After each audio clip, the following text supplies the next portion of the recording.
충만함이라. 예수의 사랑 바닷물 끝까지 내게 임하니 영광의 물결에 온전히 쌓여서 내 영혼의 기쁨 한량없도다.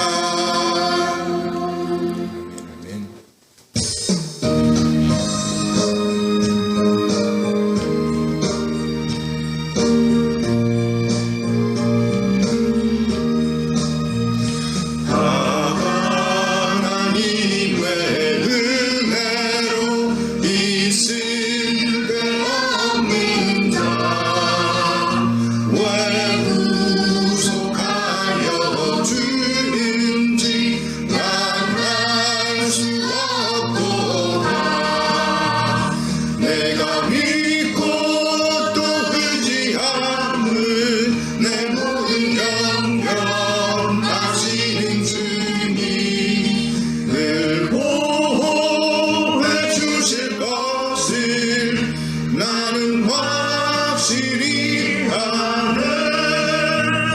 왜 내게 굳센 믿음과 도움 주셔서 내 마음이 항상 편한지 난 알 수 없도다.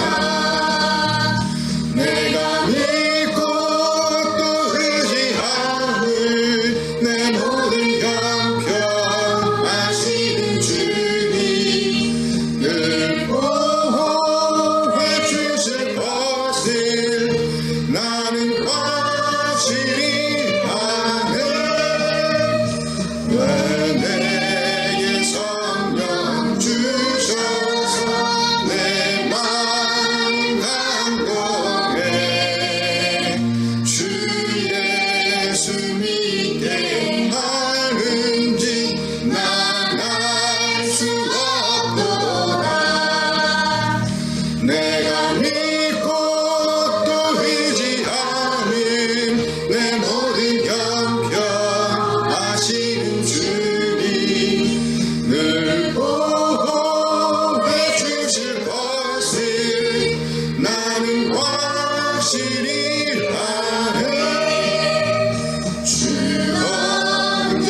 참 좋으신 하나님 아버지 감사합니다. 거룩한 주님의 날을 맞아 또 이렇게 예배할 수 있도록 도와주신 거 감사를 드립니다. 하나님 아버지 우리 대한민국을 지켜주시기 원합니다. 코로나로 인하여서 아버지 정말 예배 가운데 나오지 못한 형제 자매들이 있습니다. 주님께서 이루하여 주시고 함께하여 주셔서 아버지 방송을 통하여서 예배 드릴 때 하나님께서 은혜를 허락하여 주시기 원합니다. 하나님 아버지 또한 우리 나라의 코로나가 하루빨리 아버지 다 거치게 주님 도와주시기 원합니다. 전 세계를 지켜주시고 하나님 아버지 정말 하나님께 나아오는 자들이 정말 주님의 전에 나와서 함께 예배할 수 있는 그날이 될 수 있도록 주님 붙들어 주시고 인도하여 주시옵소서. 하나님 아버지 오늘도 말씀을 전하신 우리 목사님 영육발의 강건함과 성령의 충만함으로 덧입혀 주시기를 원합니다. 이 시간 예배 드리는 우리 신령과 진정으로 드려지는 귀하고 복된 예배가 될 수 있도록 주님 처음부터 끝까지 지켜주시고 보호하여 주시옵소서. 예배 드릴 수 있도록 도와주신 것 감사드리며 살아계신 예수 그리스도의 이름으로 기도드립니다. 아멘. 감사합니다. 이 시간에 시편 교도 시간입니다. 주보 한 손만 주세요. 주보. 시편 8편.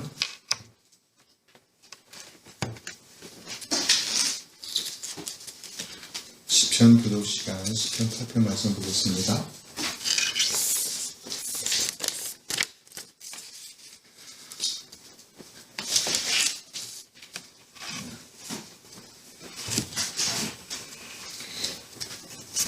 시편 8편.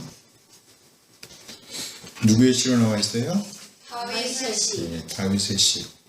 인두절을 따라 깃딧에 맞춘 노래네. 1절.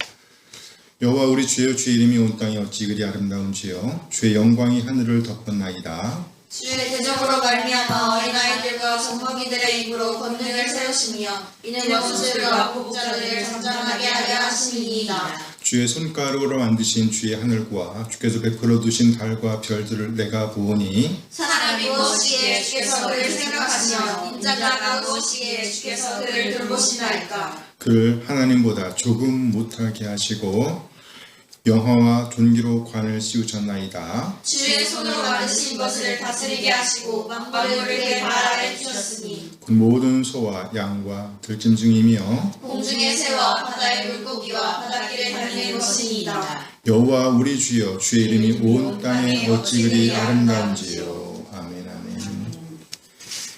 이 시간은 성경 속으로 들어가는 시간입니다. 우리가 마태복음을 보고 있는데요. 마태복음 오늘은 5장까지 좀 요약을 해보면요. 제1단원 왕국에 대한 소개라고 제목이 붙여있고요. 예배와 하나님의 인도 1장 1절에서 2장 23절까지로 보면 1장 1절에서 17절은 예수님의 뭐예요?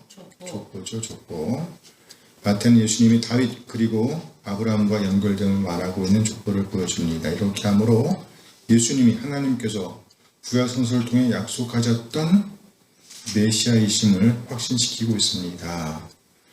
1장 18절에서 25절은요. 예수님의 탄생을 요셉에게 알리는 사건이 나오고 2장 1절에서 12절은 동부 박사들의 방문 13절에서 15절은 예수님께서 애굽으로 피난가는 이야기가 나오고요.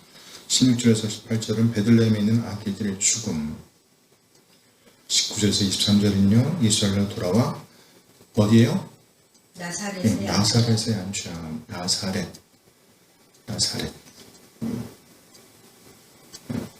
안주함. 두 번째 과는요. 회개를 촉구함 3장 1절에서 4장 23절인데요. 3장 1절에서 12절은요. 침례 요한의 사역과 메시지가 나오고요. 13절에서 17절 예수님의 침례 4장 1절에서 11절은 예수님이 시험을 당하신 이야기가 나오고요. 12절에서 25절은 예수님의 공생의 시작, 공적인 삶이 시작되었다라는 것이죠.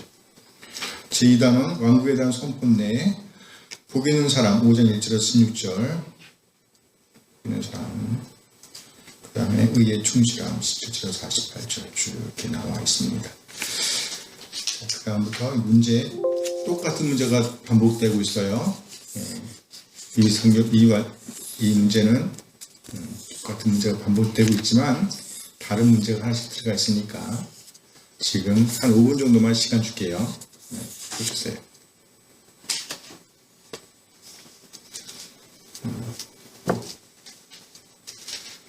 쭉 풀어주세요. 쭉. 마태복음 1장은 예수님의 족보, 예수님의 탄생 예고가 나오고 그렇죠. 또 예수님이 탄생하는 얘기가 나옵니다. 2장은 예수님이 탄생하셨을 때 동방 박사들이 방문한 얘기 2장. 3장은 침례 요한의 사역과 메시지. 4장은 예수님께서 시험 받으신 이야기, 고생의 시작. 5장은 팔복. 크게는 5장부터 7장은 예수님의 산상설교라 그랬죠? 산상설교 5장에서 7장.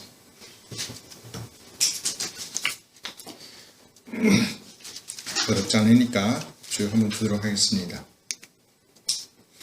1장 예수님의 족보에 들지 않는 사람은 안나. 그렇죠. 안나죠. 안나. 함께 읽어볼까요? 유다는 다말에게서 베레스와 세를 낳고 사이는 나합에게서 보아스를 낳고 보아스는 루스에게서 오벳을 낳고 오벳은 이스를 낳고 야곱은 마리아의 남편 요셉을 낳았으니 마리아에게서 그리스도라 치는 예수가 나시니라. 그렇죠? 다말이 누군지 아세요? 다말 유다의 며느리. 며느리죠. 며느리. 어이구 맞아요. 유다의 며느리예요. 라합은 누군지 아시죠? 네. 라합은 누구예요? 이방 여인. 기생 나. 기생 라합. 무슨 일 했어요? 그 빨간 줄을 내렸어요. 그렇죠. 빨간 줄을 내렸죠. 그 두 명을 보호했죠. 맞아요. 장탁분 두 명을. 그래요. 보아스는 룻은 누군지 아세요? 며느리 첫 번째 며느리인데 네. 그 할머니가 두 번째 며느리 맞아요. 며느리 한 명은 가고 한 명은 네. 남았는데 그게 룻이에요. 네. 누가 오긴 했다고? 보아스. 보아스. 아, 좋아요. 그 다음에 또 한 명의 여자가 나오네요. 마리아. 마리아. 한 명이 빠졌는데 누가 빠졌지? 라함, 다말, 마리아, 바세바. 바세바. 그쵸? 바세바. 누구의 아내? 아니 다윗의 아내. 다윗의 아내? 우리아의 아내. 네, 우리의 아내. 그쵸? 우리아의 아내. 그래. 우리아는 충신이었죠. 충신. 햇사람이라는 충신이었는데 좋아요. 아, 너무 좋으네. 잘하네. 좋아요. 안나는 아니에요. 안나는 어디에 나온다고 그랬어요? 누가복음에 1장에. 그쵸, 안나. 예수님을 기다리다. 그래요. 가로 채우는 건데요. 보라 처녀가 잉타하여 아들을 낳을 것이요. 그의 이름은 임마누엘. 그쵸, 임마누엘이죠. 이를 거룩하면 하나님이 우리와 함께 계시다 합니다. 3번 예수 그리스도는 그의 어머니 마리아가 요셉과 약혼하고 동거하기 전에 무엇에 의해 잉태되었나요? 그렇죠. 성령이죠. 성령. 함께 읽어요.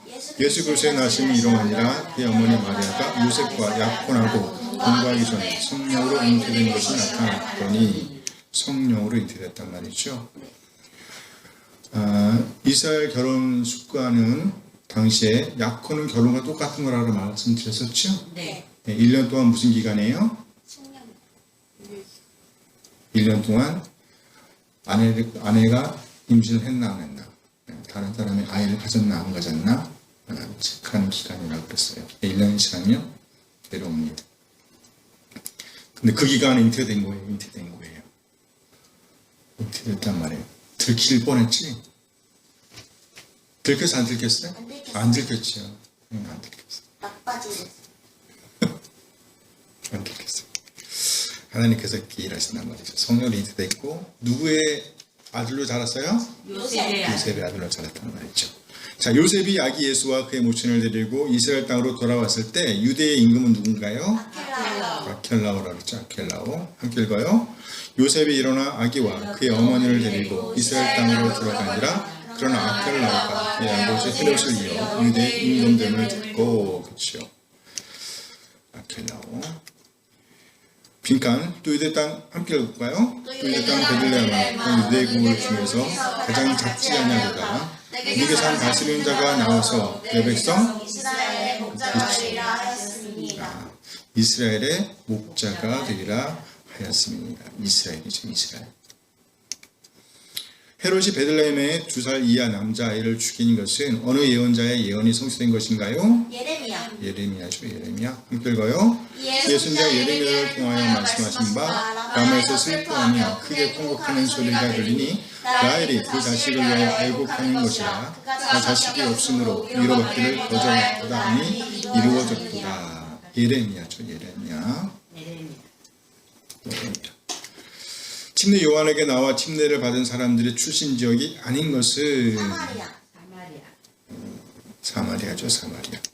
함께 읽어요. 이때 예루살렘과 온 유대가 유대강 사방에서 다 그에게 나와. 사마리아 안들에 갔다 말이죠.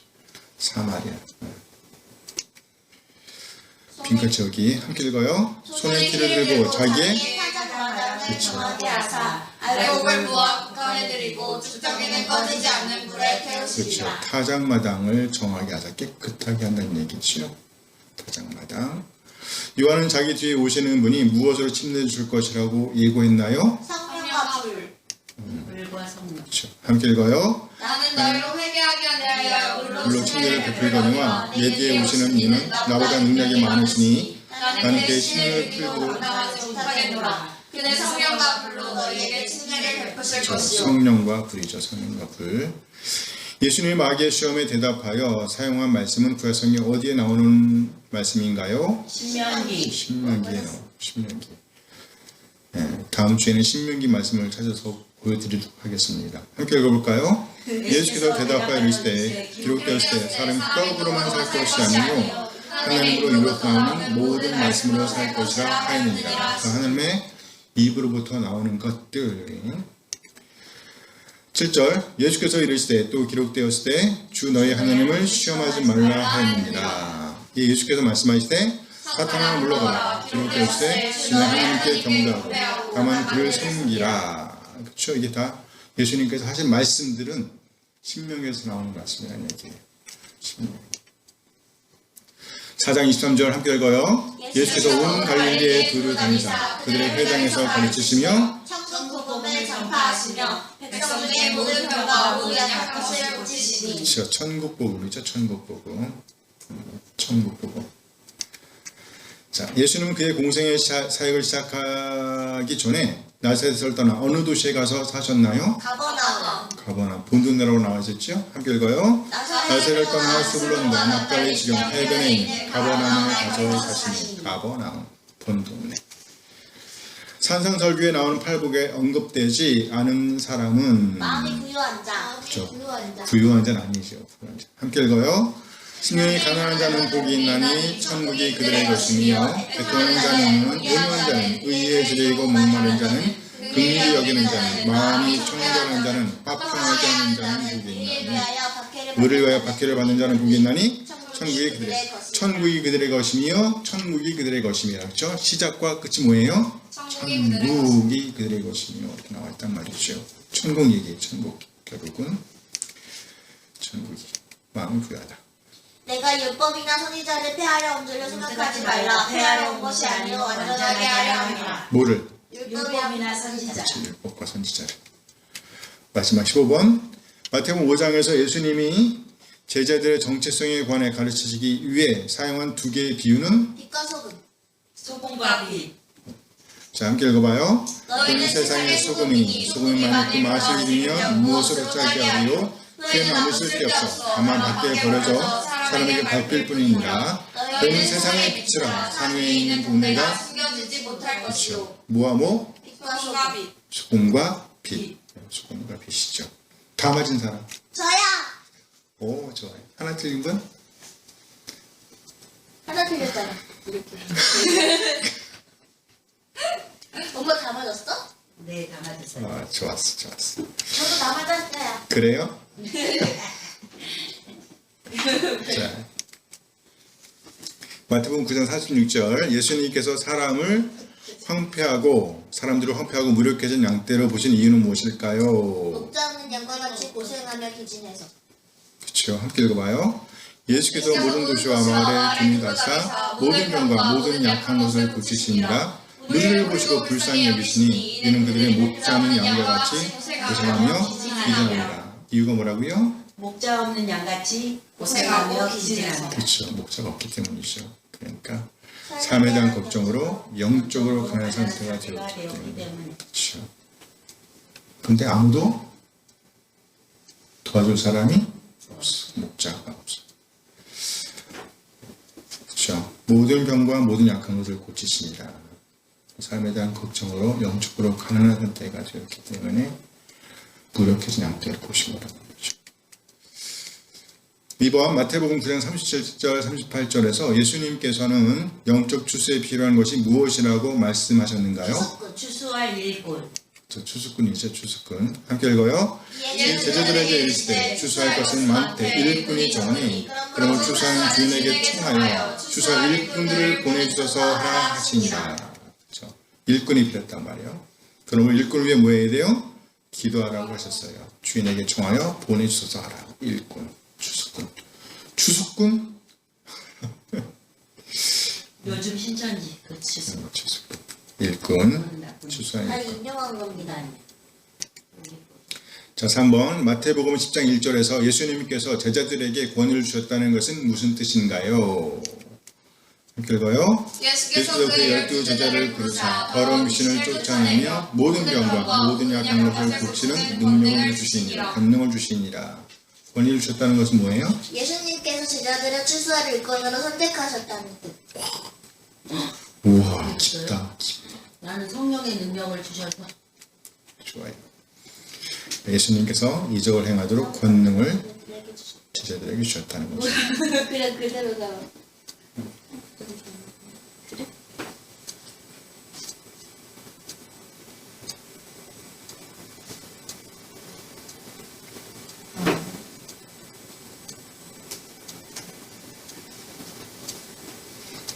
이제 제자들이 이제 나가서 권능을 행해요. 권능.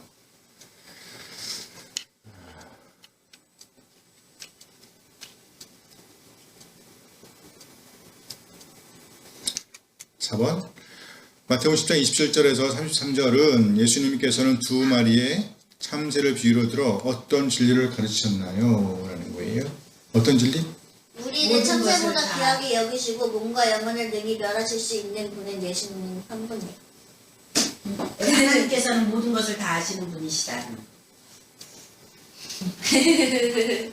참새와 머리카락 하나까지. 네, 다 맞는 말이긴 하죠. 근데 참새를 살피시는 하나님께서 우리를 살피시다. 그렇죠. 그런 의미, 그런 의미. 하나님의 허락이 없으면 안 된다라는 거죠. 함께 읽어봐요. 참새 두 마리가 한 아사람에 팔리지 않느냐. 그러나 너희 아버지께서 허락하지 아니하시면 그 하나도 땅에 떨어지지 아니하리라. 너희에게는 머리털까지 다 세신 바 되었나니 두려워하지 말라. 너희는 많은 참새보다 귀하니라. 그러니까 너희는 많은 참새보다 귀하다. 하나님께서 돌보신다는 것을 가르치시는 거예요. 이 진리를 통해서 하나님께서 돌보신다. 놀랍죠? 참새 두 마리, 머리카락까지 다 세신 바 되었다. 그러니까 뭐 하라고요? 두려워하지 말라. 내가 너를 지킨다. 구약성경에도 비슷한 말씀들이 참 많이 나와요. 지키신다. 5번 마태복음 10장 34절 이하 39절에서 예수님께서 검에 대해서 하신 말씀은 무슨 의미인가요? 심판을 하러 오셨어요. 심판을 하셨다. 물론 심판하러 오셨죠. 네. 하나님을 사랑하라. 목숨을 다하여 하나님을 사랑하라. 우선순위를 바로 세워. 우선순위를 바로 세워라. 그렇지. 우선순위를 바로 세워라. 좋아요. 그렇죠. 왜냐하면 우선순위를 바로 세우지 않으면 전쟁이 있을 일이 없어. 그렇죠. 우선순위를 바로 세우니까 저들이 우리를 침노하는 거 아주 좋은 말이에요. 우선순위를 바로 세워야 돼요. 이 검이라는 것은 저들이 우리를 대적하는 거예요. 자, 한번 볼까요? 말씀 함께 읽어요. 내가 세상에 화평을 주러 온 줄로 생각하지 말라. 화평이 아니요 검을 주러 왔노라. 내가 온 것은 사람과 아버지와 딸이 어머니와 며느리가 시어머니와 부하를 하려 함이니 사람의 원수가 자기 집안 식구리라. 또 자기 십자가를 지고 날 따르지 않는 자도 내게 합당하지 아니하니라. 자기 목숨을 얻는 자는 잃을 것이요 나를 위하여 자기 목숨을 잃는 자는 얻으리라. 자기 십자가를 지고 나를 따르라. 그렇죠? 이게 무슨 말이에요? 우선순위란 말이에요. 하나님을 따르니, 예수님을 따라야 돼. 그러니까 따르게 되면 적대적인 반응을 받게 될 것이라는 얘기예요. 그렇죠? 그런 말 들어본 적 있어요? 일하지 않으면 실패도 없다. 그렇죠? 너 플러스요, 물론. 그래서 적대적인 반응을 받게 될 것이다. 그러니까 예수님 안 믿고 그냥 편안하게 잘 살고 있으면 며느리하고 뭐 딸하고 그렇죠? 딸과 아버지와 딸이 어머니와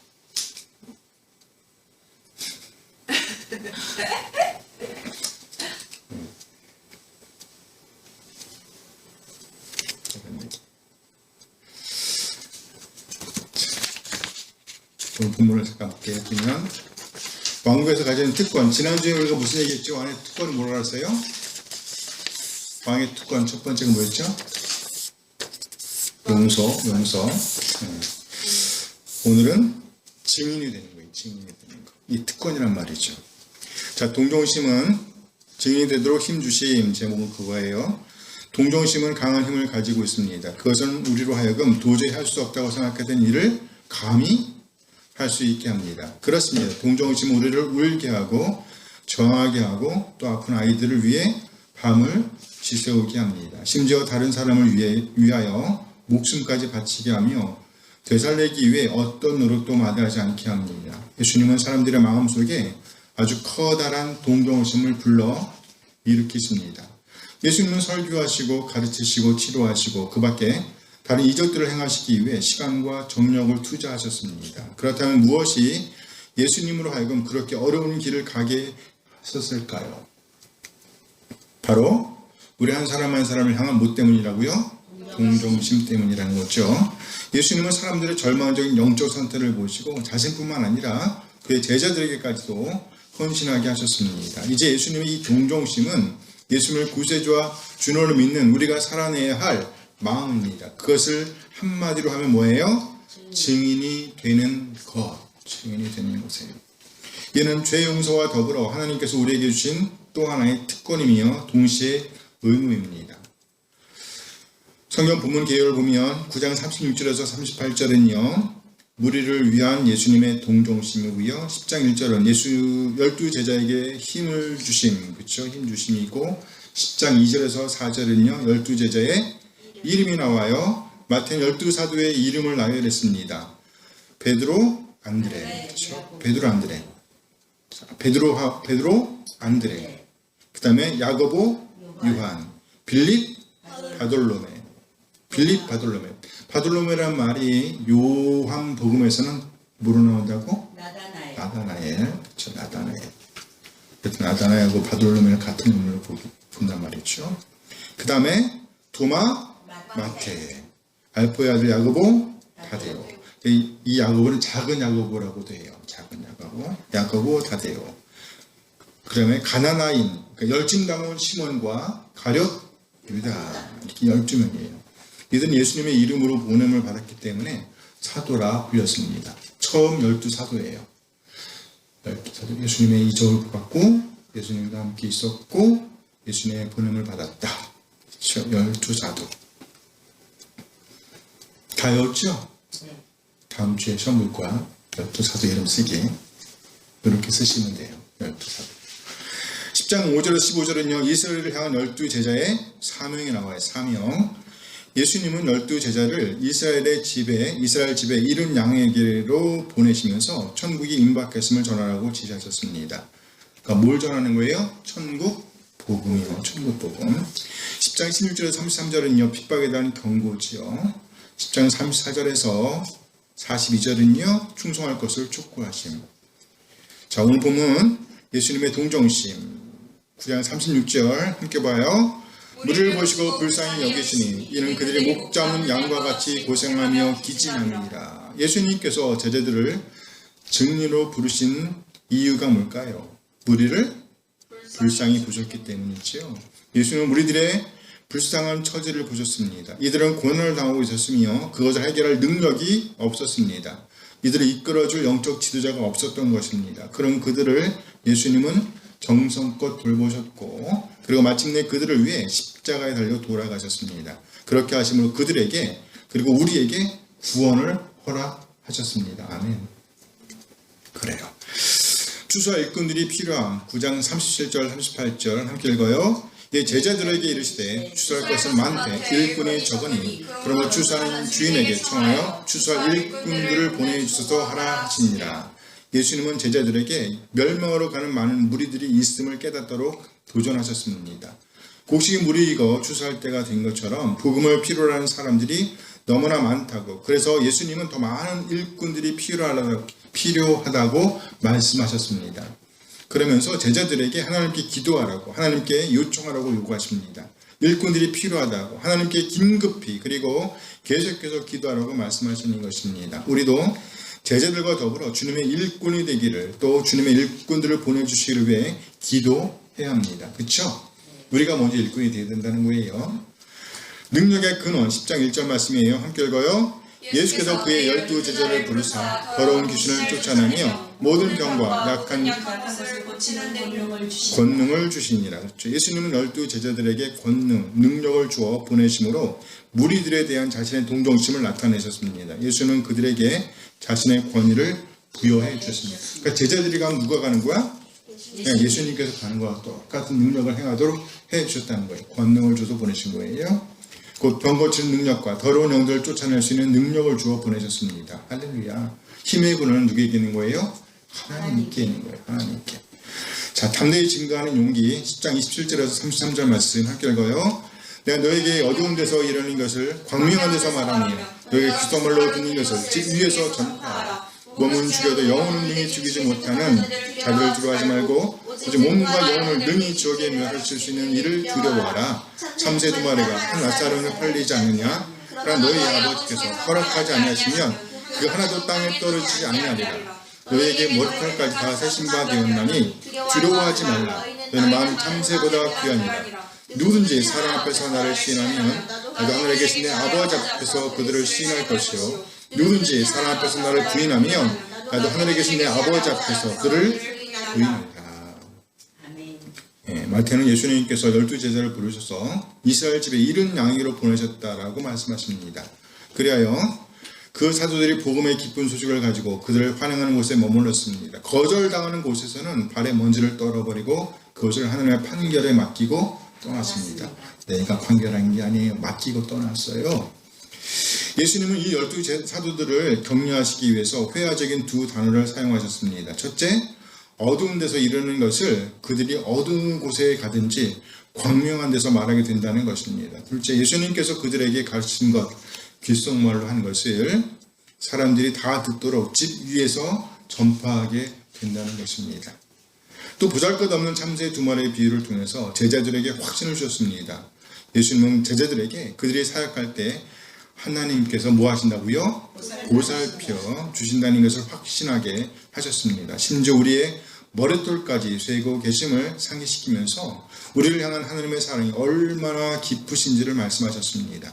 이 확신 가운데 우리가 하나님을 인정하면 하나님도 우리가 하늘의 아버지께 충성하는 것으로 인정하실 것입니다. 만약 우리가 핍박 때문에 주님을 부인하게 된다면 그래도 구원은 없겠지만 상급은 잃게 될 것이다 라고 말씀하고 있는 거예요. 자, 완전한 헌신을 요구하심 10장 34절에서 39절 함께 읽어요. 내가 세상에 화평을 주러 온 줄로 생각하지 말라. 화평이 아니요 검을 주러 왔노라. 내가 온 것은 사람이니까 아버지와 딸이 어머니와 며느리가 시어머니와 불화하게 하려 함이니 사람의 원수가 자기 집안 식구리라. 아버지나 어머니를 나보다 더 사랑하는 자는 내게 합당하지 아니하고 아들이나 딸을 나보다 더 사랑하는 자도 내게 합당하지 아니하며 또 자기 십자가를 지고 나를 따르지 않는 자도 내게 합당하지 아니하니라. 자기 목숨을 얻는 자는 잃을 것이요 나를 위하여 자기 목숨을 잃는 자는 얻으리라. 이해하기 가장 어려운 말씀인데, 자, 추수의 효과는 일꾼들이 얼마나 헌신하느냐에 달려 있습니다. 예수님은요 제자들에게 말씀하시죠. 내가 세상에 화평을 주러 온 줄로 생각하지 말라.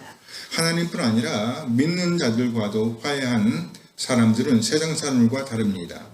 함께 읽어봐요. 사탄은 믿지 않는 자들과 그리스도인들 사이에 적대감을 조성하기 모든 노력을 기울일 것입니다. 그래요. 이 사탄이 그렇게 한다니까. 사탄이 적대감을 갖게 만든다는 거예요, 사람들이. 그래서 저 사람들은 예수 믿는다는 이유로 그렇죠? 무조건 되고 우리를 미워할 수 있어요. 그런 적대감을 갖게 한다니까요.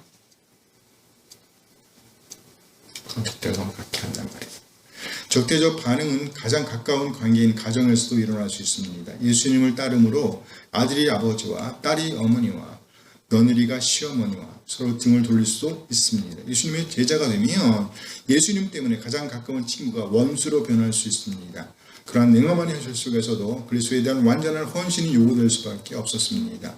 그리스도를 따르는 것은 가장 가까운 관계의 도전이 될 수도 있습니다. 예수님은 제자들을 부르셔서 십자가를 지라고 하십니다. 이 십자가란 적대적 반응을 감당하고 참 평안을 누리며 전하는 것, 그것이 바로 우리가 감당해야 할 십자가입니다. 모든 상황을 초월하여 평안의 복음, 생명의 복음을 전할 수 있도록 그런 증인이 될 수 있도록 하나님께서 힘을 주십니다. 따라서 모든 상황을 초월하여 복음의 증인이 되는 것은 왕의 백성에게 주어진 특권이며 의무입니다. 함께 읽어봐요. 사탄은 지금도 적대적인 관계를 조성하라고 애쓰고 있습니다. 우리 모두 우리 하나님의 힘을 의지함으로 모든 상황을 초월하여 샬롬을 누리고 또 샬롬의 복음을 증거하는 복음의 증인들이 되어지길 소원합니다. 아멘, 아멘. 그래요. 모든 적대적인 감정을 초월하여 복음의 증인들이 되어지길 소원합니다. 아멘. 자, 이 시간은 특송 시간입니다. 제목이 뭐예요? 하나님의 은혜로. 그래요.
하나님, 이 어려운 상황 중에서도 우리로 하나님을 의뢰하게 하여 주신 것 감사드립니다.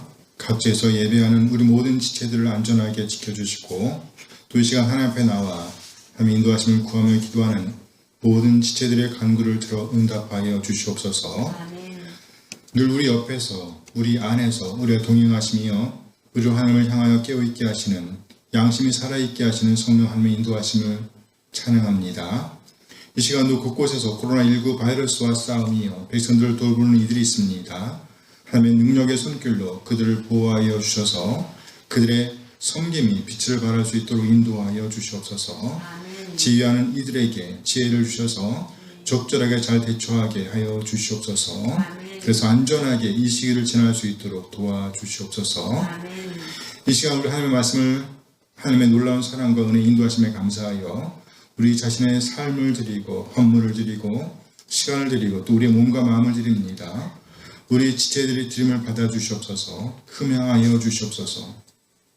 하나님, 이제 우리 하나님의 말씀을 기다립니다. 우리 한 사람 한 사람 우리 하나님의 말씀을 읽고 듣고 옳게 깨달아 적절하게 반응할 수 있도록 인도하여 주시옵소서. 하나님의 잔인 증거들을 드러낼 수 있도록 하나님을 어렵게 하는 자로 남을 수 있도록 그래서 아름다운 믿음의 유산을 남길 수 있도록 인도하여 주시옵소서. 감사드리며 우리 주님 예수 그리스도의 이름으로 기도합니다. 아멘 아멘. 환영합니다. 네, 오늘은 디모데 전서 5장 17절에서 25절까지의 말씀을 보도록 하겠습니다. 디모데 전서 5장입니다. 5장 17절에서 25절 말씀. 조금 길어요. 조금 긴데.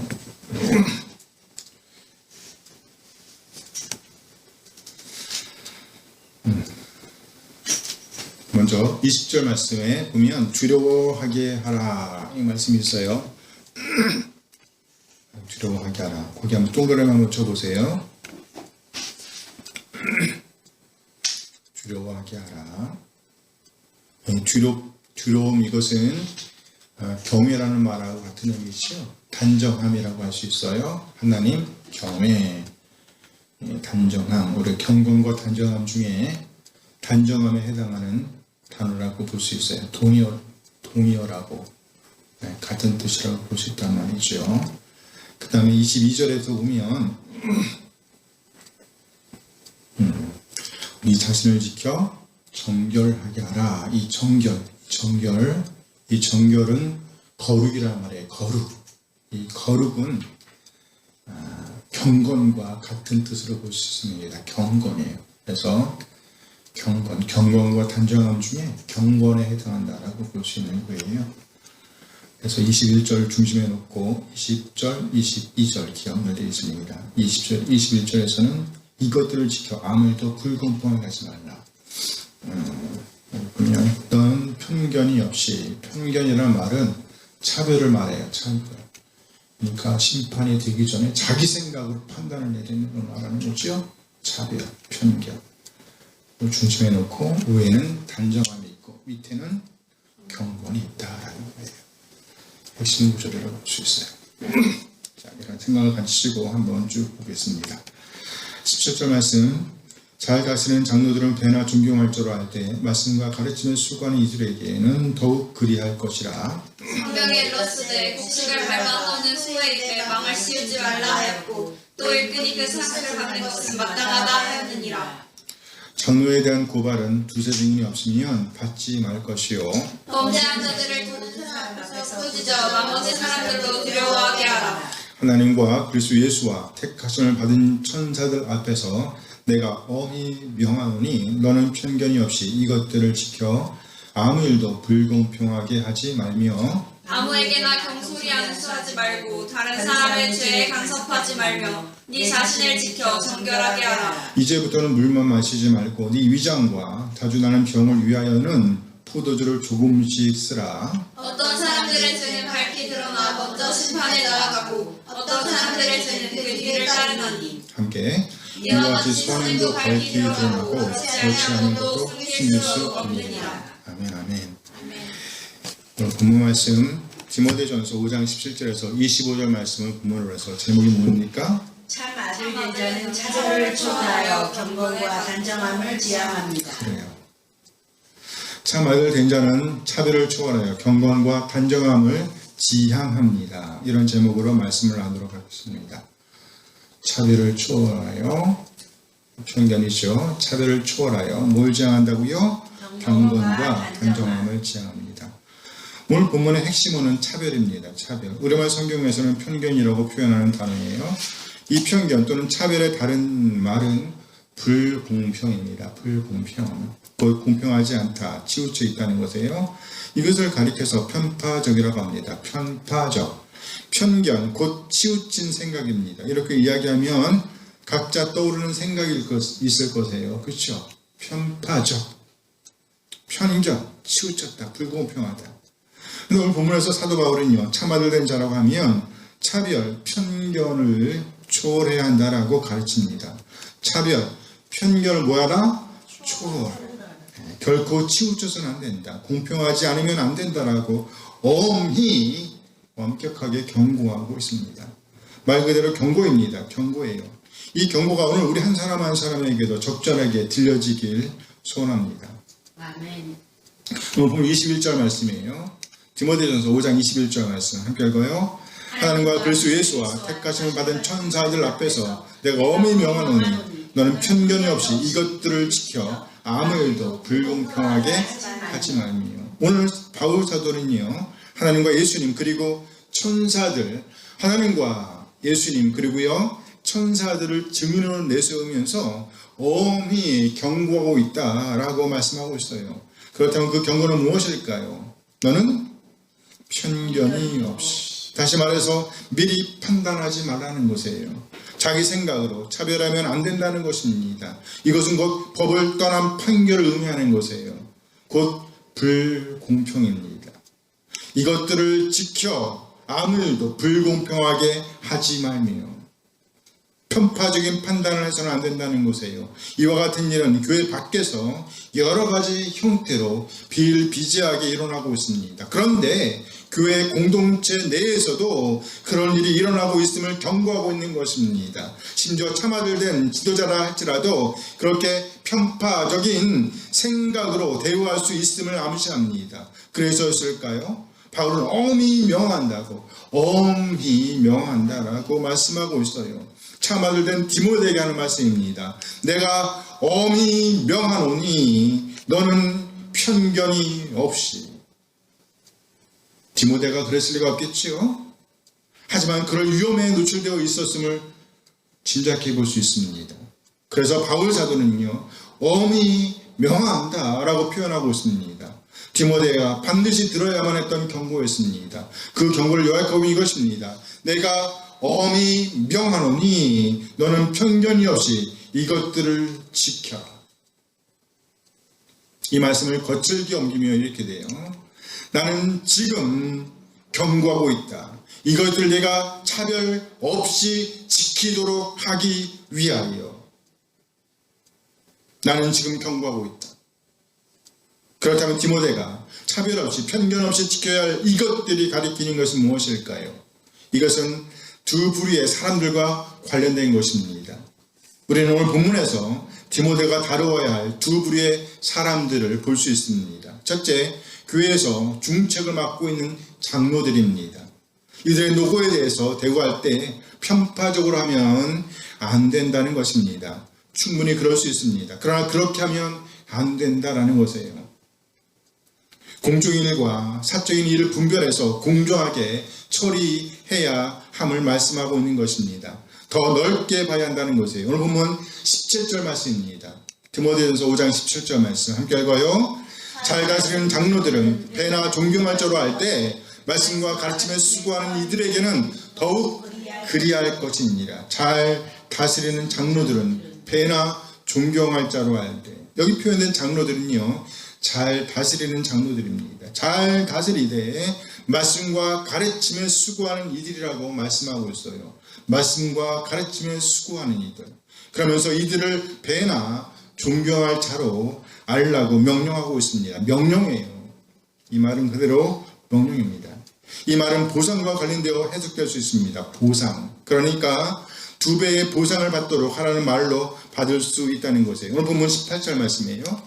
디모데전서 5장 18절 말씀 함께 읽어요. 성경에 일렀으되 곡식을 밟았던 소의 입에 망을 씌우지 말라 하였고 또 일꾼이 그 삭슬 받는 것은 마땅하다 하였느니라. 마땅하다. 일꾼이 그 삭슬 받는 것은 뭐하다? 마땅하다. 삭스에 대한 말씀을 주고 있습니다. 이렇게 놓고 볼 때 이 장로들은 곧 교회 안에서 디모데와 더불어 동역하던 일꾼으로 볼 수 있습니다. 지금으로 하면 전임 사역자라고 할 수 있어요. 오늘 본문에 등장하는 장로는요, 그야말로 에베소 교회의 사역자들을 가리킨다고 볼 수 있습니다. 그러니까 잘 다스리는 장로들, 다시 말해서 적절하게 도움을 주고 있는 장로들, 그리고 말씀과 가르침에 수고하는 일꾼들을 대우할 때 적절하게 대우해야 한다. 적절한 삭스를 주어야 한다라고 말씀하고 있는 겁니다. 다시 한번 오늘 보면 17절 말씀을 봅니다. 17절 말씀 함께 읽어요. 잘 다스리는 장로들은 배나 존경할 줄 알 때 말씀과 가르침에 수고하는 이들에게는 더욱 그리할 것입니다. 배나 존경할 줄 알 때 더욱 그리할 것입니다. 이 말씀은 순서적인 면에서 나중에 될 수 있습니다. 그러니까 교회 안에서 섬기는 그 장로들이 적절하게 일을 잘하면 그렇게 2배의 보상을 해주라는 말로 받을 수 있다는 거예요. 먼저 보는 거죠. 그들의 일을 먼저 보고 그 다음에 그들이 일을 정말 잘하면 2배의 보상을 해주라 이런 말로 받을 수 있어요. 그러나 그 반대의 경우로도 볼 수 있습니다. 그러니까 교회 안에서 일하는 일꾼들이 안심하고 일할 수 있도록 적절한 대우를 하라. 적절한 싹스를 주라는 말로 받을 수도 있다는 거예요. 무슨 말이에요? 교회 안에서 일하는 장로들과 그 가족들을 생각하여 적절하게 대우해야 한다. 싹스를 주어야 한다라는 말로 받을 수가 있다는 거예요. 그들이 안정적으로 생활할 수 있도록 적절한 대우를 해야 한다는 말이죠. 그러니까 교회 공동체가 그들 가까이에서 그들을 돕고 있는 장로들을 제대로 대우하는 일이 시작이라는 거예요. 그렇죠? 그들 옆에서 돕고 있잖아요. 장로들이 그들 옆에서 구체적으로 그들을 돕고 있고 가르치고 있고 섬기고 있단 말이죠. 그들에게 적절하게 대우하는 것이 시작이다. 그것이 시작이라는 말이죠. 이것이 시작이다. 그러니까 신의 성품, 경건과 하나님 경외, 단정함의 시작은 가까운 곳에서부터라는 거예요. 가까운 곳에서부터. 이와 관련해서 당시 에베소 교회의 담당 사역자였던 디모데가 챙겨야 했다는 말이 되는 거예요. 그러니까 그들 잘 챙겨라. 누구? 장로들. 그 일꾼들을 챙기되 차별 없이, 편견 없이 누구나 공감할 수 있도록 챙겨야 한다는 말이 되는 거예요. 그렇다고 해서 누가 똑같은 싹스를 주라는 말은 아니에요. 어떤 일꾼에게 100원을 주었다고 해서 다른 일꾼들에게도 똑같이 100원을 주라는 말이 아니에요. 그런 말이 아니에요. 차별 없이 편견 없이 공평하게 하라는 말에는요, 일하는 사람의 형편을 살펴 적절하게 대우해야 한다. 사례금을 주어야 한다는 의미가 포함되어 있습니다. 그러니까 만약 어떤 일꾼에게 부모도 있고 자식도 우리처럼 3명을 해야 된단 말이야? 그러면 한 사람 있는 사람과 3명 있는 사람은 다르잖아. 그렇죠? 네. 고려하라는 얘기. 고려하라는 얘기. 그 적절하게 대화할 수 있다는 말. 이것이 바로 세상과 구별되는 교회의 시스템이어야 한다는 거예요. 그러니까 이 배나 존경할 줄 알라는 말이나 2배의 보상을 받도록 하라는 말은 어떤 업적주의를 의미하는 것이 아니다라고 볼 수 있는 거예요. 업적주의가 아니란 말이에요. 만약에 어떤 업적주의에 의해서 교회가 운영된다고 하면 그 교회는 이미 교회 공동체로서의 의미를 상실하게 되는 것입니다. 그 한 가지 예가 소개되고 있습니다. 그것은 바로 장로를 대항하여 고발하는 행위입니다. 이에 바울 사도는요, 디모데에게 받아들이지 말라, 인정하지 말라라고 명령합니다. 오늘 보면 19절 말씀이에요. 디모데전서 5장 19절 말씀 함께 읽어요. 장로에 대한 고발은 주세 증인이 없으면 받지 말 것이요. 이 말씀을 거칠게 옮기면 이렇게 됩니다. 함께 읽어봐요. 너는 장로를 대항하는 고발을 받아들이지 마라. 받아들이지 말라는 얘기예요. 받지 말라는 거예요. 인정하지 말라는 겁니다. 장로를 대항하는 그 고발을 인정하지 말라는 거예요. 무슨 말인가요? 교회 안에서 일하는 일꾼들이 안심하고 일할 수 있도록 믿고 맡겨야 한다는 거예요. 세상적인 기준에 의한 어떤 업적주의를 철저하게 배격하고 있음을 보여줍니다. 우리 한 사람 한 사람 예수님을 머리로 하는 한 지체로서 교회를 세워가는 일꾼들, 지체들입니다. 따라서 그 지체로서, 자체로서 인정을 받아 마땅한 것입니다. 그 사람 자체로서 이미 한 교회의 지체인 거예요. 그래서 그 사람 자체로서 인정을 받아 마땅하다는 거예요. 그렇게 서로 돌아보고 사랑과 선을 격려하는 이들이 모여서 교회를 세워가는 것인데, 누군가 고발하고 있다고 하면 그 사람을 교회의 지체로 인정하지 않는 일이니 이런 참으로 가슴 아픈 일이 아닐 수가 없는 거예요. 이렇게 디모데는요, 교회 장로들을 대우해야 했으며 그를 대항하는 이들로부터 적절하게 그 장로들을 보호해야 했습니다. 다시 말해 함부로 교회 장로들을 고발하지 못하도록 교회 공동체를 가르쳐야 했습니다. 이렇게 에베소 교회의 지도자였던 디모데는요, 교회 안의 사역자들, 장로들에 대한 처우, 사례와 관련하여 적절한 운영을 해야만 했다는 거예요. 이해되셨죠? 네. 교회 안에서 일하는 한 사람 한 사람 모두 예수님을 머리로 하는 지체입니다. 뭐라고요? 지체예요. 지체. 그 지체들 중에서 전적으로 섬기는 장로들이 있는 것입니다. 이 장로들의 역할은요, 지체들을 돕고 섬기는 일입니다. 오로지 그 일만 하는 사람들로 볼 수 있는 거예요. 그러니까 지금으로 하면 전임 사역자라고 볼 수도 있는 것입니다. 그야말로 그 일을 위해서 훈련된 자들이며 또 훈련시키는 자들이라고 할 수 있어요. 먼저 자기 자신이 경건과 단정함을 지향하며 또 그렇게 지체들 또한 경건과 단정함을 지향할 수 있도록 훈련하고 돕는 역할을 하고 있는 사람들, 그들이 누구라고요? 장로들이라는 거예요. 세상에 이 일보다 더 가치 있고 중요한 일이 어디 있겠어요? 그러니 바울 사도는요, 디모데에게 그런 장로들을 배나 존경할 자로 알아야 한다고, 충분한 사례를 해야 한다라고 엄히 명하고 있는 것입니다. 차별 없이 공정하게, 차별, 편견을 뛰어넘어야 합니다.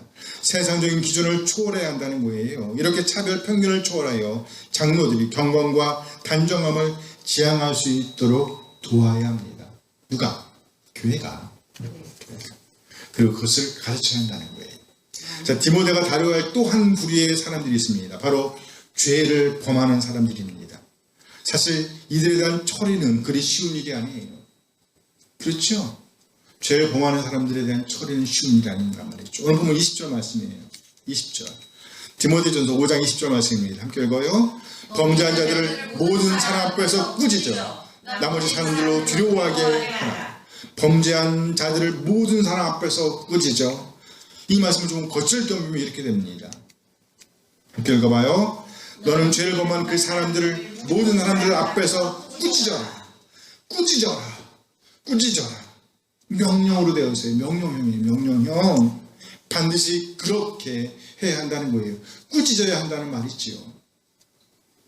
여기 죄를 범한 자들은요, 고집스럽게 죄의 길로 나아가는 사람들을 가리킵니다. 그렇게 죄를 향해 질주하는 사람들을 꾸짖으라는 명령인 거예요. 징계하라는 거예요. 이렇게 하는 이유는요, 죄를 깨닫게 하기 위한 것입니다. 그러니까 디모데가 해야 할 일은요, 고집스럽게 죄의 길로 나아가는 자들을 향해서 그들의 죄를 드러내 주어야 한다는 것입니다.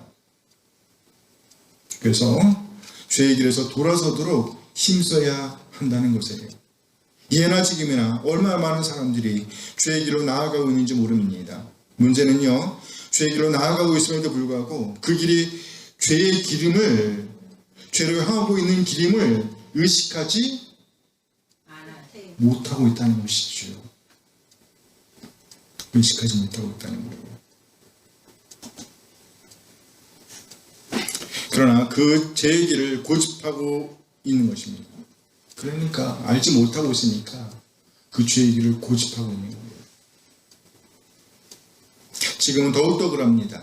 교회에 나와 1시간 예배하고 세상 속으로 들어가 하나님의 말씀을 접어두고 생활하는 사람들, 하나님에 대한 생각마저 접어두고 생활하는 사람들, 그들이 과연 하나님의 임재를 의식할 수 있을까요? 1시간 예배하고 세상 속에 들어간 사람들이 하나님을 의식할 수가 있을까요? 하나님의 임재를 의식할 수가 있을까요? 만약 그들이 참으로 하나님을 의식할 수 있다고 한다면 그들의 삶은 얼마나 달라질 수가 있을까요? 그러나 상식적으로 그들의 삶이 달라질 확률은 거의 없다고 볼 수밖에 없습니다. 안 달라지니까, 달라질 수가 없으니까. 생각해 보세요. 끌어올리는 것이 쉬울까요? 아니면 이 아래로 떨어뜨리는 것이 쉬울까요? 떨어뜨리는 거. 떨어뜨리는 거. 떨어뜨리는 게 쉽.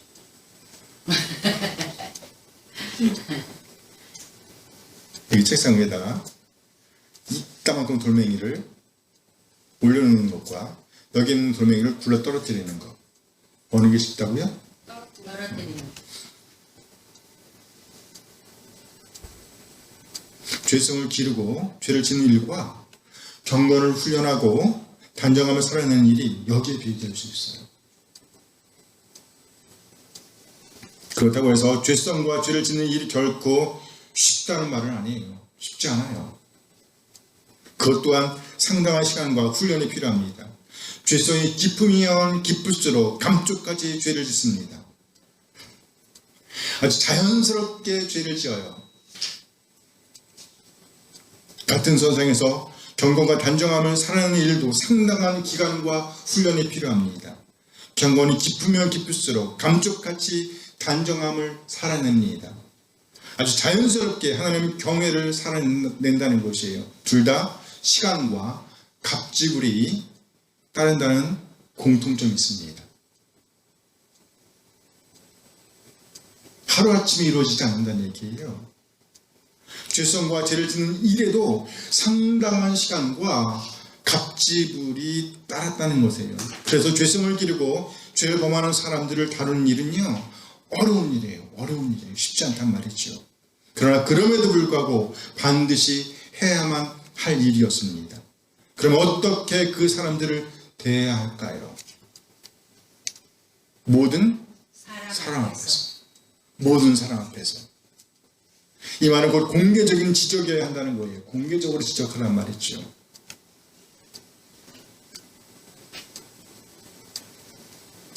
말씀으로 적절하게 가르쳐야 함을 의미합니다. 지금으로 하면 예배에서의 설교 또는 가르침이라고 할 수 있습니다. 그러니까 설교나 가르침은 하나님의 말씀에 준해야 하며 그 말씀에 준해서 바른 기준들을 가르쳐야 한다는 거예요. 그렇게 설교와 가르침을 통해서 듣는 사람들이 자신의 죄를 깨닫고 돌아설 수 있도록 해야 한다는 것입니다. 따라서 우리가 드리는 이 공적인 예배는요, 아무리 강조해도 지나치지가 않아요. 엄청 중요하다는 말이죠. 교회 지체들을 보면 예배 시간에 펼쳐지는 메시지를 들으면서 자신의 죄를 깨닫고 돌아선 사람들이 한두 사람이 아닙니다. 물론 하루아침에 돌아선 사람도 있지만 많은 경우 상당한 시간, 상당한 기간이 지난 다음에 죄의 길에서 돌아섭니다. 그러므로 예배 시간에 예배 자리에 있다면 그래도 소망이 있는 거예요. 우리가 예배하는 이 시간은요, 하나님의 말씀을 공부하는 시간입니다. 그 말씀 앞에서 하나님의 임재를 의식하도록 훈련하는 시간이기 때문이에요. 우리의 죄성과 죄를 행위를 멈출 수 있도록 기회를 제공하는 시간이기 때문에 이 시간은 아무리 강조해도 지나치지 않아요. 그만큼 중요하다는 말이죠. 차별과 편견을 초월하여 모든 사람으로 하여금 경건과 단정함을 지향하도록 이끄는 시간이기 때문이지요. 그러나 주 대상은 죄성과 죄를 짓는 본성입니다. 죄성과 죄를 짓는 본성. 그 본성을 깨우침으로 남은 사람들도 하나님 앞에서 두려움을 갖고 서게 하는 효과를 낳습니다. 죄성. 나머지 사람들로 두려워하게 하라. 그 말씀 앞에서 하나님의 임재를 의식하며 하나님의 인재를 의식하며 죄의 길에서 돌아서는 사람들을 보는 일보다 가슴 벅찬 일이 어디에 있겠어요? 이 일을 보면서 두려워하게 되는 것, 이것은 당연한 일이라는 거예요. 곧 하나님의 일하심에 흠뻑 빠져드는 광경을 보는 듯합니다. 우리도 그렇게 우리 자신의 죄인됨을 의식하면서 하나님께 돌아온 경험들이 있으니 말이에요. 그 경험이 바로 우리를 두렵게 한다. 곧 하나님 경외를 느끼게 한다는 것입니다. 그러니 함께 예배하는 시간을 통해서 죄성과 죄를 짓는 본성을 바로잡아 경건과 단정함을 지향하게 하라는 말씀인 거예요.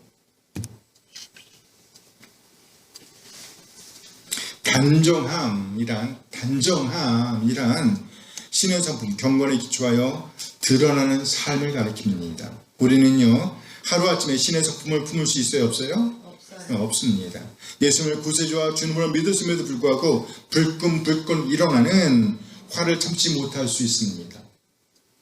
세상적인 습관을 끊지 못할 수도 있습니다. 그러나 분명한 것은요, 신의 성품, 경건과 이 세상의 성품이 함께 자랄 수는 없다는 거예요. 신의 성품, 경건이 강해지면 이 세상의 성품은 어떻게 돼요?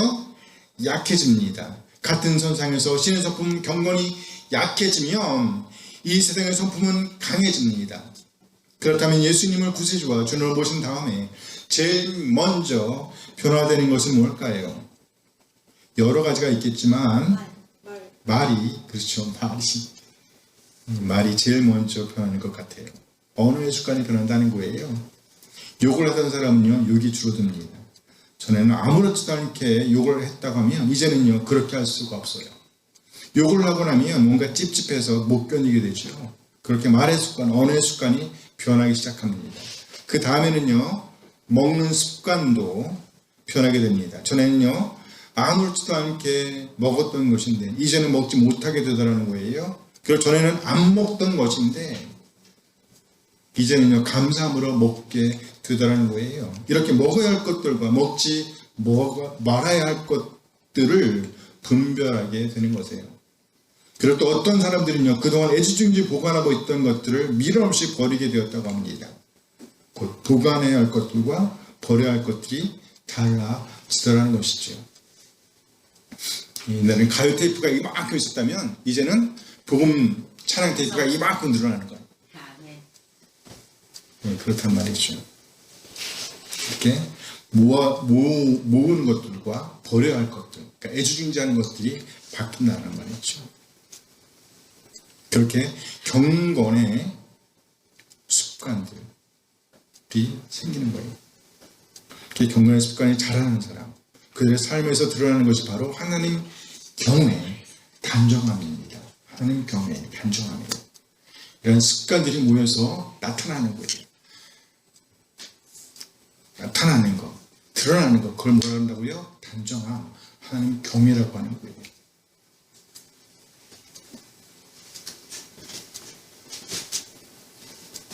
이렇게 공적인 예배를 통해서 죄의 길로 헤어던 사람들이 신의 성품, 경건을 익히게 되고요, 하나님 경외의 자리로 돌아서게 되는 것입니다. 그럼 예배는요, 중요한 것이에요. 뭐가 중요하다고요? 예배가 중요하다는 말이에요. 신의 성품, 경건을 기르는 시간이기 때문이에요. 디모데는요, 공중 예배를 통해서 모든 사람을 하나님의 말씀 앞에 서도록 해야 했습니다. 이를 위해서 무엇보다 먼저 디모데 본인이 하나님의 임재 앞에서 신의 성품, 경건을 보존해야 했습니다. 오늘 본문은요, 신의 성품, 경건과 동의어로 정결, 곧 거룩을 제시하고 있습니다. 오늘 본문 22절 말씀이에요. 디모데전서 5장 22절 말씀 함께 읽어요. 아무에게나 경솔히 안수하지 말고 다른 사람의 죄에 간섭하지 말며 네 자신을 지켜 정결하게 하라. 네 자신을 지켜 뭐하라? 정결하게 하라. 이 말은요, 거룩을 보존하라 라는 말이에요. 거룩을 보존하라. 그러니까 우리 한 사람 한 사람 디모데와 더불어 신의 성품, 거룩을 지켜내야 한다는 것이에요. 이 일은요, 공적인 예배를 통해서 우리 모두가 하나님의 임재 앞에 서게 될 때에 시작되는 것입니다. 그리고 나아가 삶의 현장에서 늘 하나님의 말씀을 읽고 듣고 연구하고 묵상하는 가운데 우리 자신의 어떠함을 보게 되고 하나님의 임재 앞에서 두려워하게 될 때 그때 드러나게 되는 것이 바로 하나님 경외, 곧 단정함이라는 거예요. 무슨 말인가요? 더 이상 죄의 늪에 머물러 있을 수가 없다라는 거예요. 죄의 늪에 머물러 있을 수가 없다. 이렇게 오늘 보면서 디모데는요, 두 부류의 사람들에 대한 관심을 가져야만 했습니다. 첫째는요, 장로들이죠. 이들은 처우, 사례를 적절하게 해야 했습니다. 둘째는요, 죄인들에 대한 것입니다. 이들을 개인적으로 대하라는 말씀이 아니지요. 공중인 예배 시간에 하나님의 말씀을 가르침으로 그들을 하나님의 임재 앞에 서도록 해야 한다는 것입니다. 더불어 남은 사람들 또한 하나님을 두려워하게 하도록 이끌어야 했다는 거예요. 디모데는 이들을 대할 때에 차별, 편견을 초월해서 경건과 단정함을 지향하도록 이끌어야 했습니다. 20절 말씀은요, 하나님 경외, 단정함을 다룬다고 하면 22절 말씀은요, 경건을 다룬다고 볼 수 있는 거예요. 이렇게 경건과 단정함을 지향하는 과정에서 디모데가 유의해야 할 것이 있었습니다. 오늘 본문에서 바울은요, 디모데가 유념해야 할 것, 유의해야 할 것을요, 세 가지로 언급하고 있습니다. 세 가지로 언급하고 있어요. 첫째, 경솔하게 안수하지 말라는 것입니다.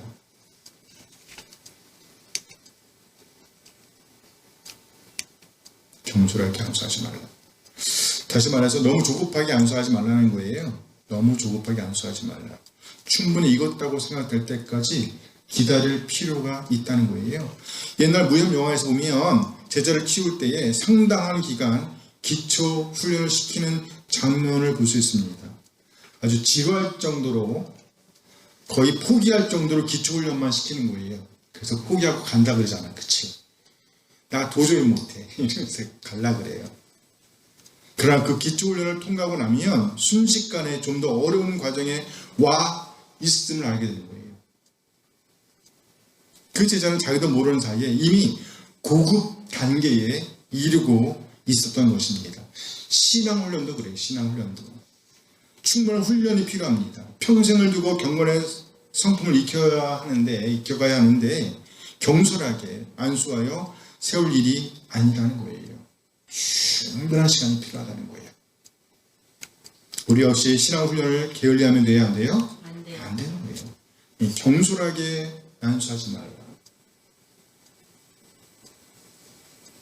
충분한 시간들을 가져야 된다는 거예요. 경건과 단정함을 지향하는 과정에서 디모데가 유념해야 할 것, 두 번째는요, 다른 사람의 죄에 참여하지 말아야 한다는 거예요. 다른 사람의 죄에 간섭하지 말며. 여기 간섭이라는 말이 부정적인 묘사를 일으킵니다. 드라마에서 보면 나쁜 놈이 나오죠. 나쁜 놈이 어떤 사람에게 폭력을 행사하는 장면이 나오고 어떤 사람이 지나가다가 그 광경을 보죠. 그리고 다가와서 그러지 말라. 다가온단 말이에요. 그러면 그 나쁜 놈이 뭐라고 말해요? 간섭하지 말고 가던 길 가시죠. 이렇게 하잖아요. 그렇죠? 가던 길 가시죠. 간섭하지 말고 가던 길 가시죠. 이런 의미에서 간섭하지 말라는 말일까요? 그런데 드라마나 영화에서 보면 그 행인이 그냥 안 지나가요. 그렇죠? 안 지나가. 오히려 그 나쁜 놈을 거꾸로 때리고 잡혀있던 사람을 구해준단 말이죠. 이런 장면을 보면 기분이 좋아진단 말이에요. 기분이 좋아. 상쾌해져. 사이다. 이렇게 나쁜 놈으로 사람을 구해내는 사람도 있지만 오히려 자기 자신이 어쩌고 잡히는 경우도 있어요. 얼굴에 빠져. 그럼 이 사람은 쓸데없이 간섭한 것인가요? 이런 의미의 간섭을 말하는 것이 아니에요. 이 말씀을 조금 거칠게 경험하면 이렇게 됩니다. 함께 읽어봐요. 너는 낯선 사람들의 죄들에 참여하지 말라. 죄들에 참여하지 말라. 무슨 말이에요? 참여하지 말라. 따라하지 말라. 낯선 사람들이 하는 죄의 모양을 따르지 말라는 거예요. 죄의 모양을 따라하지 말라. 흉내조차도 내지 말라는 것입니다. 이 가르침은 유념해야 할 것 세 번째와 겹칩니다. 네 자신을 지켜 정결하게 하라. 자신을 지키고 정결하게 하라. 여기 정결이란 곧 거룩을 의미합니다. 신앙상품 경건과 같은 의미라고 할 수 있어요. 그러니까 디모데가 유념할 것 세 번째는요, 거룩을 지켜내는 것입니다. 두 번째 것과 비교해서 보면 죄의 성품에 물들지 말아야 하는 겁니다. 철저하게 보호하라는 것이에요.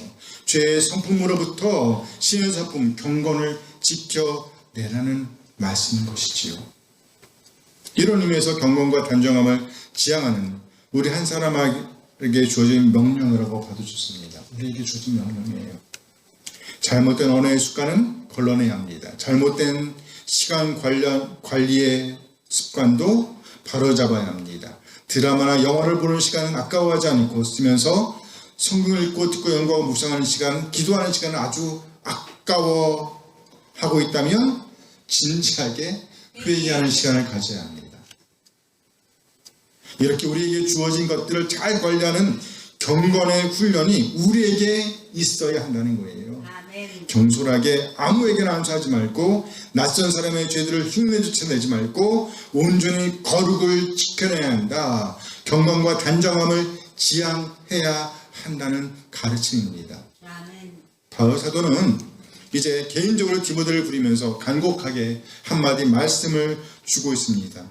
몸을 잘 챙기라는 권면입니다. 오늘 보면 23절 말씀입니다. 5장 23절 말씀 함께 읽어요. 이제부터는 물만 마시지 말고 네 위장과 자주나는 병을 위하여는 포도주를 조금씩 쓰라. 이 말씀에 의하면 디모데는 지금 물만 마시고 있는 그림입니다. 이제부터는 물만 마시지 말고 물만 마시고 있으니까 지금 디모데 나도 볼.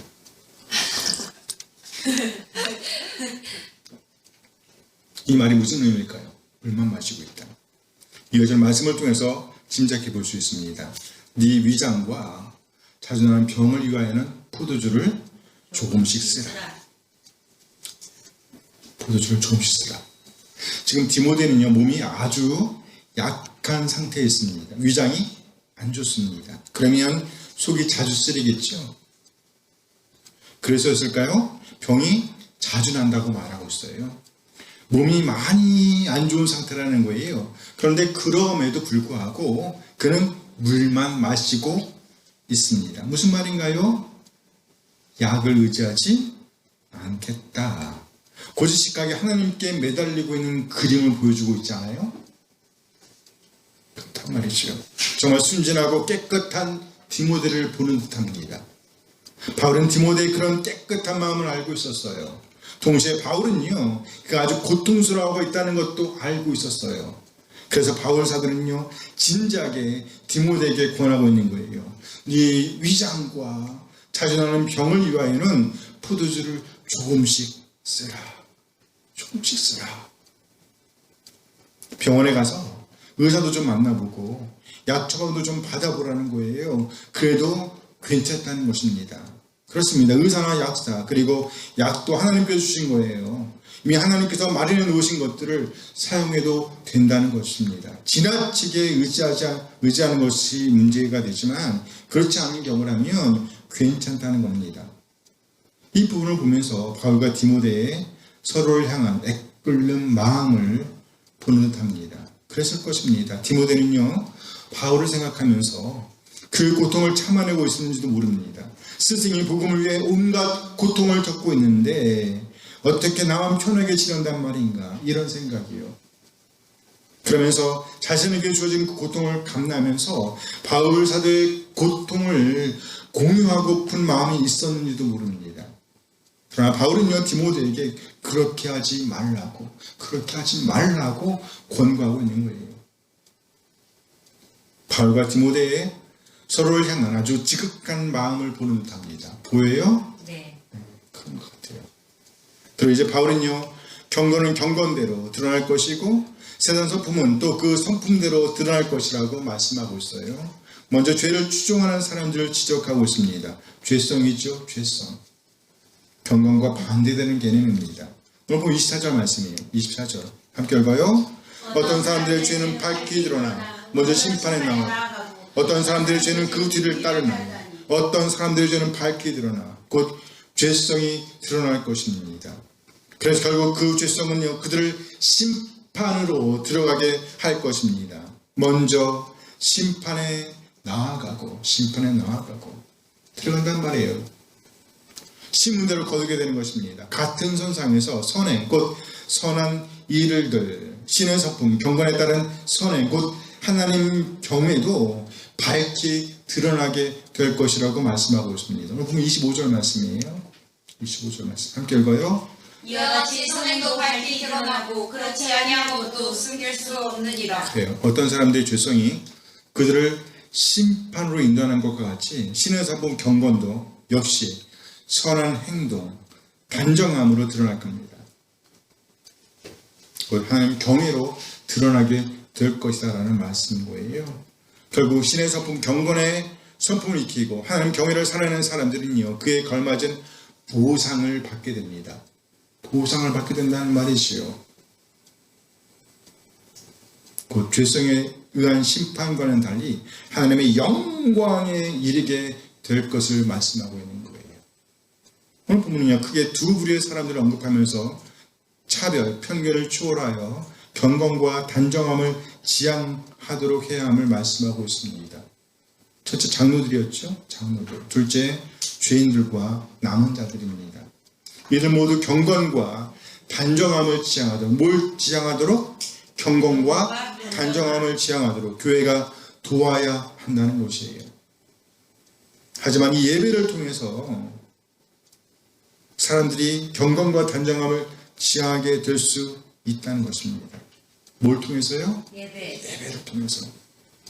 그러니까 미리 판단하지 말라. 차별, 편견을 초월하여 경건과 단정함을 지향하라는 말씀으로 받을 수 있는 거예요.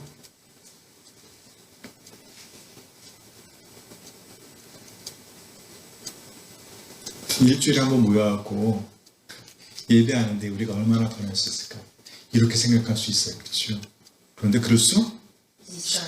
그럴 수 없다는 거예요. 그럴 수 없다. 이런 면에서 이 자리에 있는 우리 한 사람 한 사람은요 복된 자리에 있는 것입니다. 이제 마음과 뜻을 다해서 모든 차별을 초월하여 이 세상적인 습관을 초월하여 경건과 단정함을 지향하기로 다짐하는 이 시간이 되었으면 좋겠습니다. 디모데와 더불어 섣불리 아무에게나 안수하지 말고 다시 말해 경건의 훈련을 지속하고 낯선 사람들 곧 아무 생각 없이 이 세상 사람들의 잘못된 습관을 따르지 않기로 하며 낯선 사람들의 죄된 습관을 따르면 된다 안 된다? 안 된다. 안 된다는 얘기예요. 그리고 우리의 경건을 어떻게 된다고요? 우리의 경건을 지켜내야 돼요. 지켜내야 됩니다. 세상 죄로부터 우리 경건을 지켜내야 됩니다. 그래요. 아름다운 믿음의 유산을 남기기로 다짐하는 우리 한 사람 한 사람 되시길 소원합니다. 아멘. 기도하시겠습니다.